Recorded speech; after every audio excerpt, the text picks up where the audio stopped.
Pandemi COVID-19 yang tengah dialami bangsa ini tak pelak memaksa dunia industri mulai dari industri besar, menengah hingga industri kecil harus berjuang dengan susah payah agar dapat terus bertahan dan dapat melangsungkan kelangsungan hidup perusahaannya.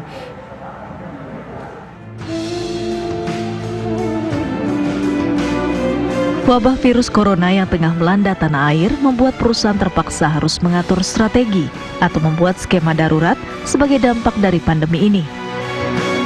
Di antara kebijakan yang digunakan sejumlah perusahaan yakni memotong sebagian penghasilan karyawan yang bekerja dari rumah, menunda sementara sebagian gaji karyawan, atau dengan membayar beberapa persen dari gaji karyawannya yang terpaksa harus berada di rumah sementara waktu dan tidak bekerja. Gelombang PHK pun tidak dapat terelakkan, terutama untuk industri yang bergerak di bidang niaga dan juga restoran.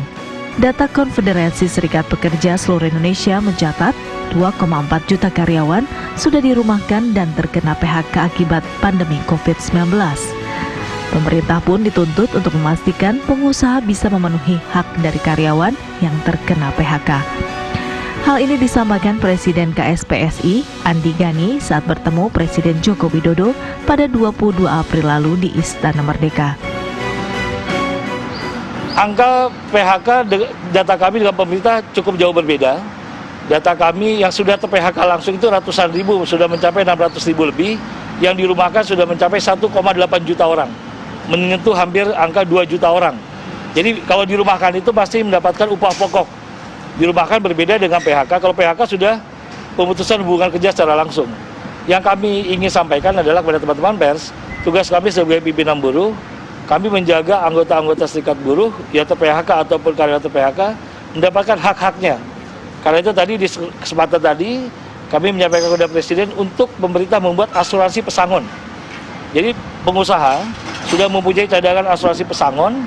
Kalau terjadi PHK, perusahaan tidak terberatkan lagi, tapi hak-hak buruh langsung dibayar oleh asuransi pesangon. Situasi ini membuat pemerintah terus berusaha membuat skema-skema pengaturan dan penanganan dampak pandemi, termasuk mengatur skema keberlangsungan perusahaan agar dapat menekan gelombang PHK. Menyikapi kondisi ini, pemerintah telah meluncurkan kartu prakerja, pelatihan kerja, dan persiapan modal usaha agar roda perekonomian terus berputar. Dari Jakarta, tim TV One mengabarkan.